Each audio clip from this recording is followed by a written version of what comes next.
ఈ గురువారాల్లో విష్ణుమూర్తిది కూడా ప్రత్యేకత.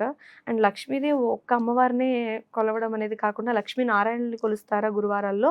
కేవలం లక్ష్మీ అమ్మవారికి ప్రత్యేకమని చెప్పొచ్చా అండి? ఎప్పుడని కాదమ్మా. ఎప్పుడైనా సరే లక్ష్మీనారాయణులనే కొలవాలి. హ్మ్.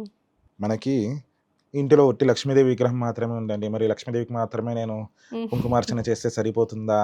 అనే నారాయణ సందేహం కూడా జనాలకొస్తుంది. అవును. అలా వచ్చినప్పుడు మరి లక్ష్మీనారాయణ పూజ చేయమంటున్నారు. మళ్ళీ కొత్తగా విగ్రహం కొనాలనా? ఫోటో కొనాలనా? పక్కనే ఉంటే సరిపోతుందని చెప్తున్నారా మీరిప్పుడు? ఇప్పుడేమో మీరు పక్క పక్కన ఉండాలంటున్నారు. మరి ఏం చేయాలండి? హ్మ్. హ్మ్. మీరు గమనించండి.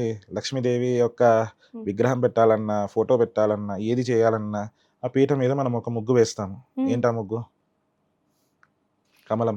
ఆ! అష్టదళ కమలం. ఆ! కమలం అవును. గాని, అవును. లేదా హృదయ కమలం గాని ముగ్గు అసలు వేస్తాం. ముగ్గు అంటేనే ఫస్ట్ అందరూ వేసే దళాలతో ఉన్న కమలము, ముగ్గు అదే ఉంటుంది మాక్సిమం. అవును. యూజువల్లీ అష్టదళం గాని, పద్మమే లేకుంటే ఉంటుంది. హృదయ కమలం హ్మ్. అనేది ఇంకో ముగ్గుంటుంది. హ్మ్. ఆ 2 ముగ్గులు వేస్తాం. హ్మ్. ఆ పద్మం ఏమిటి మరి? ఆ పద్మము హ్మ్.